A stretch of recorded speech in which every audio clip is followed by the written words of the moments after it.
ఇప్పుడు ఫిల్మ్ షూటింగ్స్‌లో కావచ్చు, ఇంకా మీరు రెగ్యులర్ సర్కిల్‌లో అయ్యేటువంటి ఫంక్షన్స్‌లో కావచ్చు, అక్కడ ఎవరైనా నాన్ వెజ్ పెట్టారనుకోండి. పెట్టినా వాళ్ళకి తెలుసు, అందరికీ తెలుసు నేను మీరు తినరు, పక్క వాళ్ళు తింటారు కదా! నేనేమనుకోను. ఏమనుకోరు. ఏం సలహా కూడా ఇవ్వను, తినకూడదు అది ఇది కూడా నేను చెప్పను. ప్రపంచం జరుగుతుంది. ఎందుకంటే మరి పుణ్యాత్ములు పాపాత్ములు ఉంటారు కదమ్మా. ఏది చేస్తే పాపమో ఏది చేస్తే పుణ్యం. అందుకే అందరూ పుణ్యాత్ములు అయిపోతే ఎలా, అందరూ పాపాత్ములు అయిపోతే ఎలా? పుణ్యాత్ములు ఉంటారు. ఆ బ్యాలెన్స్ అనేది మెయింటైన్ చేయాలంటారు. సృష్టి మెయింటైన్ చేస్తుంది, ఆ థాట్ రానివ్వదు. కొంచెం మంచివాళ్ళు మరి గత జన్మలు అవి ఉన్నాయో లేదో నాకు తెలీదు. గత జన్మలు అవి ఉంటే మరి కిందటి జన్మ కంటే ఏదన్నా మంచి చేసి ఉంటే నెక్స్ట్ జన్మ ఏదన్నా మంచి మీరు అనుకుంటారా? మీకు ఆ నమ్మకం ఉందా? నాకు అసలు మళ్ళీ జన్మ అనేది వద్దని దేవుణ్ణి నేను కోరుకునేది. ఎందుకంటే ఏ జన్మ ఇచ్చినా కష్టమే. భూమి మీద ఏ జన్మ ఇచ్చినా ఆ చిన్నప్పుడు పాపం తల్లిదండ్రులు కష్టపడి అవి జంతువులా ఉండేవంటే పెంచడం కోసం వాళ్ళు నానావస్థలు పడి పెంచుతాం. పెంచేసరికి మనం పెద్దవాళ్ళే అసలు తల్లిదండ్రుల జోలికి వెళ్ళాం, వాళ్ళు చూడం. మరి చాలా కష్టం కదా. వాళ్ళ జీవితం అంతా మనకిస్తే తల్లిదండ్రులను చూడకుండా ఎంతమంది అనాథాశ్రమాల్లో పెడుతున్నారు డబ్బులు ఉన్న వాళ్ళు తల్లిదండ్రుల్ని. కనీసం వాళ్ళని దగ్గర పెట్టుకుని వాళ్ళు జీవితాంతం ఎంత బాగా చూడాలి మనల్ని చూస్తున్నటువంటి వాళ్ళని, అన్నీ అర్పించిన వాళ్ళని. సో ఒక నమ్మకం అనేది ఉంటుంది కదా, గత జన్మలో మనం ఏదో పుణ్యం చేసుకుంటే ఈ జన్మలో మనుషులుగా పుడతారు అనేది కూడా ఉంటుంది. దాన్ని నమ్ముతారా మరి? నేను అసలు దేన్ని నమ్మరు అసలు? గత జన్మలు ఉంటాయని నేను నమ్మనమ్మా. గత జన్మ అనేది ఉండదేమో. అది ఏంటో ఈ సృష్టి అలా జరుగుతుందని తెలియదు. అంతే, వెళ్ళిపోయిన తర్వాత ఆగిపోయిన తర్వాత గుండె ఆగిపోయిన తర్వాత ఇంకేమీ లేదు. ఇది కూడా ఏంటంటే కర్మలు అవ్వనివ్వండి లేకపోతే ఏమో తెలియదు. తల్లిదండ్రులు మనల్ని భూమి మీదకి తీసుకొచ్చిన తర్వాత వాళ్ళు కష్టాలు పడి వాళ్ళ జీవితాలు అయిపోతాయి. మళ్ళీ మనం అలా తల్లిదండ్రులు అవుతాం. ఒక సర్కిల్ అది జరుగుతూ ఉంది. రాత్రి పగలు ఎలా వస్తుందో అలా జరుగుతూ ఉంది. సరే ఇంక తప్పదు, ప్రాణం వచ్చిందంటే పుట్టాము అంటే తప్పదు. అది ఏంటో తెలియదు కదా. మళ్ళీ నెక్స్ట్ జన్మ ఇంకోటి వచ్చిందంటే మనకి ప్రీవియస్ జన్మ తెలియదు కదమ్మా. మనం ఏం చేసామో ఏమీ తెలియదు. అయితే మీరు ఇప్పుడు ఒక మాట అన్నారు, నాకు అత్యాశ లేదు, ఆశ అసలే లేదు ఇవన్నీ అన్నప్పుడు, ఇన్నేళ్ల నుంచి 53 ఏళ్ల నుంచి మీరు ఇండస్ట్రీలో ఉన్నప్పుడు యూజువల్గా ఎవరైనా ఆ కాలంలో అంత సూపర్ హిట్ హీరో అనుకున్నప్పుడు మా నెక్స్ట్ జనరేషన్, మా అబ్బాయి రావాలి, మా అమ్మాయి రావాలి, లేకుంటే మా వాళ్ళు రావాలి, మా ఫ్యామిలీలో వాళ్ళు రావాలనేది, మా పిల్లలు మా అబ్బాయి రావాలని దగ్గర రాణా గారు, రాణా దగ్గుబాటి రాణా, హైట్ గల్లా ఇదిగా ఉంటారు. రాణా గారే కదా ఆయన పేరు. దగ్గుబాటి రాణా ఆయనలా ఉంటారు. ఆయన కంటే ఇంకా ఫిజిక్ ఎక్కువ ఉంటుంది, అంత హైట్. అది ఆయన కెనడాలో ఉన్నాడు. కెనడా వాళ్ళకి ముందు చదువుకునే ముందు ఫీల్డ్కి వస్తా అన్నారు. నేను ఫీల్డ్లో ఉన్నటువంటి ఇన్ని సక్సెస్ అవటం ఫీల్డ్లో చాలా కష్టం. ఇప్పుడు ఎందుకంటే దాసనారాయణరావు అన్నీ ఉండి కూడా వారి అబ్బాయిని పైకి తీసుకురాలేకపోయారు. అలాగే అనేక మంది ఆర్టిస్టులు, ఎంఎస్ నారాయణ గారు, ఇంకా అనేక మంది ఆర్టిస్టులు వాళ్ళ పిల్లలను తీసుకురావాలనుకున్నారు, రాలేకపోయారు. అలాగే డైరెక్టర్స్ కూడా వారి కొడుకులను తీసుకురావాలనుకున్నారు, రాలేకపోయారు. సో ఇదేంటంటే దాని మీద కాన్సన్ట్రేషన్ ఉండి, ఇది కూడా అదృష్టం, లక్ కూడా ఉండాలండి. లక్ ఫేవర్ చేయాలి, మనం సిన్సియర్గానే ఉండాలి, లక్ కూడా ఫేవర్ చేయాలి. ఇక్కడ పాపం 20వ సంవత్సరంలో 16లో వచ్చి 60 years అప్పుడు కూడా ఇంకా అలాగే ఉన్నవాళ్ళు, ఎక్కడికి వెళ్ళలేకుండా ఎంతమందో నేను చూశాను. నాతో పాటు వచ్చిన వాళ్ళు 50 సంవత్సరాల కింద వచ్చిన వాళ్ళు అలాగే ఏమీ లేకుండా అలాగే ఉండి పాపం ఇంకా అవుతాం అనుకునేవాడు. ఇవన్నీ చూసి భయం. సినిమా ఫీల్డ్ అంటే కొత్త వాళ్ళు ఎవరన్నా వస్తున్నారంటే నాకు చాలా భయం. ఎన్ని అవస్థలు పడతారో, ఏం కష్టపడతారో, ఏం ఇది. తర్వాత ఇన్ని పడినా వాళ్ళకి అది దక్కుతుందో లేదో. సో దాంతో మా అబ్బాయి మంచి డాన్సరు, చాలా మంచి డాన్సరు, చాలా బాగా మంచి నటుడు. నేను కాదు. అవునండి, నటుడు, మంచి నటుడు అని వాడే అన్నాడు. డాడీ మీరు ఆర్టిస్ట్ కాదు, నేను ఆర్టిస్టు, చూడండి అని అని నవ్వాడు. ఇలా చూసేసరికి ఏడుస్తుంటే కళ్ళంట నీళ్ళు వచ్చేసింది. నేను గ్లిజరిన్ పెట్టుకున్నా రావు, పొడుచుకున్నా.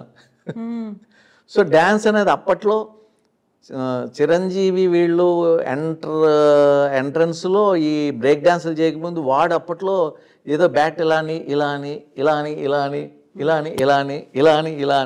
అవి చేసి, ఇవన్నీ నీకు ఎలా తెలుసు అంటే నేను అన్నీ అబ్జర్వ్ చేస్తాను. పక్కింట్లో అంకుల్ దగ్గర అక్కడ ఈ క్యాసెట్ చూసి ఆ క్యాసెట్ చూస్తాను. సో నేను సినిమా ఫీల్డ్కి వస్తాను, భయం వేస్తుంది, వద్దు నాకు వద్దు అనిపించింది. అయినా ఒక ప్రొడ్యూసర్ ఉన్నటువంటి పెద్ద ప్రొడ్యూసర్కి నేను ఫొటోస్ చూపించాను, మా అబ్బాయి అండి ఏదన్నా సీరియల్లే వాళ్ళు తీస్తున్నారు అప్పట్లో, సీరియల్లో హీరోగా ఏదన్నా ఛాన్స్ అంటే పిలవలేదు. వాళ్ళు చూశారు, మీ అబ్బాయి అని తెలుసు, మా అబ్బాయి అని తెలుసు, పిలవలేదు, ఎవరికో ఇచ్చారు. ఆ అబ్బాయి అసలు బాగోడు, అటువంటిది ఆ అబ్బాయికి వేరే అబ్బాయికి ఇవ్వటం జరిగింది. ఓ ఎందుకు ఇవ్వలేకపోయారు, వారికి ఎందుకు ఇచ్చారు, వారికంటే వీడు పెద్ద ఆర్టిస్టు ప్లస్ పేరు నరసింహరాజు గారు అబ్బాయి అని తెలుసు, సో ఇన్నున్నా ఇవ్వలేదు అంటే ఇది అదృష్టం ఉండాలి, బిహేవియర్ ఉండాలి, రావచ్చు రాకపోవచ్చు. అందుకని వద్దని బాబు, నేను ఎన్నో కష్టాలు పడి ఏదో ఇప్పుడు పేరు ప్రతిష్టలు తప్ప ఆర్థికంగా ఆహాని ఎదగలేకపోయాను, అది ఎందుకు ఏదైనా ఉద్యోగం చేసుకోమని చెప్తే ఆయన వెంటనే పెట్టుకుంటే మలేషియాలో జాబ్ వచ్చింది, అక్కడి నుంచి కెనడాలో ఏదో రాసుకుంటే కెనడాలో ఆయన ఇప్పుడు వెల్ సెటిల్డ్ అండి. మా అబ్బాయి వెల్ సెటిల్డ్. అంత ఇమ్మీడియట్ గా అలా యాక్సెప్ట్ చేసేసాడు? మీరు అంత కన్విన్సింగ్ గా చెప్పారా మీ అబ్బాయి? చెప్పాను అన్ని. ఒకసారి అడిగాడు టక్కని చెప్పేసారా? ఒకసారి అడిగాడు, సరేనా. అక్కడికి ఇప్పుడు తను ఆ ప్రోగ్రామ్ ఈ ప్రోగ్రామ్ ఖాళీగా ఉన్నప్పుడు సరదాగా డ్యాన్స్లు అవి చేస్తాడు, అనేక మంది ఫ్రెండ్స్ ఉంటారు కదా ఆ ఫంక్షన్స్లో, వాటిలో హీరో లాగానే మా కోడలు కూడా చాలా మంచి అమ్మాయి. మా కోడల్లాగా అందరు కోడళ్ళు ఉండాలని కోరుకుంటా, ఎందుకంటే ఆవిడ కూతుర్లాగా తల్లిదండ్రులు చూసుకున్నట్టుగా నన్ను నా వైఫ్ని చూసుకుంటుంది మా కోడలు. సో అందుకని అందరూ మా కోడల్లా ఉంటే బాగున్నాయి అని అనుకుంటా. అత్తమామలు కూడా అలాగే ఉండాలి కదా, కోడళ్ళు ఎలా ఉండాలి? లేదండి, వాళ్ళ బిహేవియర్ని బట్టి వీళ్ళలో మార్పు వస్తుంది. ఒకప్పుడు వీళ్ళలో మార్పు రాకపోయినా మనం అలాగే చూసుకున్నట్టయితే ఒకరోజు కాకపోతే ఒకరోజైనా వీళ్ళలో మార్పు వస్తుంది. అలా ఉండాలని కొంచెం కష్టమైన పని, చూద్దాం. అంత వెల్ సెటిల్డ్ కెనడాలో బాగుంది అనుకున్నప్పుడు ఇంకా నరసింహరాజు గారు ఆ ఇంట్రెస్ట్తో సినిమాలు సీరియల్ కంటిన్యూ చేస్తున్నారా? అంటే నేను కెనడా 2 సార్లు వెళ్ళటం జరిగింది, 3 months 4 months ఉండి రావటం అది జరిగింది. ఎప్పుడైనా వెళ్ళొచ్చు, కెనడా అనేది మా అబ్బాయి దగ్గరికి ఎప్పుడైనా వెళ్ళొచ్చు. ప్రతిరోజు ఇప్పుడు ఈ ఫెసిలిటీస్ ఉన్నాయి కాబట్టి మనకు ఫోన్లో వాట్సాప్ వీడియో కాల్స్ చూసుకుంటూ ఉంటాం, ఎదురుగుండా ఉన్నట్టే ఉంటుంది కాబట్టి మనకు ఆ బాధ లేదు. అవి లేకపోతే బాధ అని అనిపిస్తుందేమో. సో ఇప్పుడు పైగా ఈ వయసులో ఇంత బిజీగా ఇన్ని అవకాశాలు రావండి ఎవరికి. అటువంటిది నాకు రాని భాషలో, నాకు తెలిసిన భాషలో నాకు ఎవరో తెలుగువారు ఇవ్వకపోయినా, నా టెక్నీషియన్స్ ప్రొడ్యూసర్స్ వాళ్ళు కూడా ఎవరు ఇవ్వకపోయినా, సో నాకు రాని భాషలో నన్ను నెంబర్ 1గా ప్రతి మెయిన్ క్యారెక్టర్ వస్తే నన్నే అడుగుతారు, ఖాళీ లేకపోతే నెక్స్ట్ చాయిస్ చూసుకుంటారు. కానీ 3 ఛానల్స్ కూడా నన్నే ఈరోజు 3 ఛానల్స్లో నావి మూడు ఇప్పుడు మరుమగళ్ అనేది సన్ టీవీలో నెంబర్ 1గా వెళుతుందండి. సిరగడిక్క ఆశయ్ అనేది విజయ్ టీవీలో వెళుతుంది 9 గంటలకి, అది తెలుగులో తీస్తున్నారు.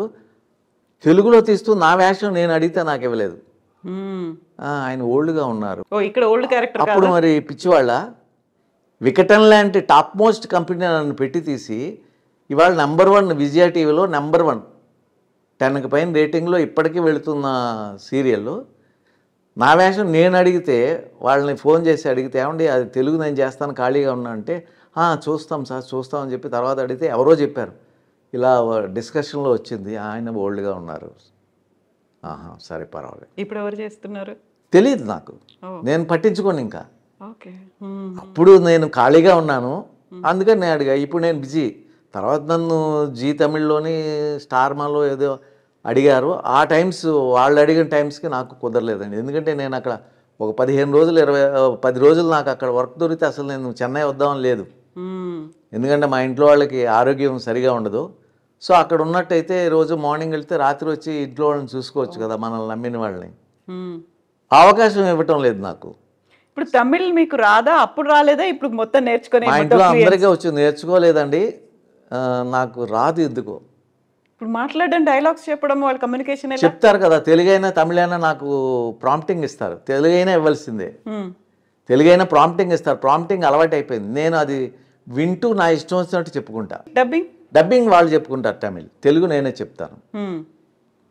డబ్బింగ్ వాళ్ళు చెప్పుకుంటారు, మనకంటే బాగా చెప్తారు. మనం కొన్ని తప్పులు చేసినా డబ్బింగ్ ఆర్టిస్టులు మనకంటే బాగా చెప్తారు. సరైన ఆర్టిస్ట్ పడితే మనకంటే బాగా చెప్తారు. సో ఎన్నేళ్ల నుంచి ఇక్కడ మద్రాసులో ఉన్నారు, చెన్నైలో ఉన్నారు? అంటే చిన్నగా ఇప్పుడు కూర్చోండి తినండి బాగున్నారా ఇటువంటి ఇదే కాదు కదా, ఎప్పుడు అవే డైలాగులు రావు అవే కదా. ఉండవు కదా, ఎన్నో ఉంటాయి కదా. ఎమోషన్స్ ఉంటాయి అందులో.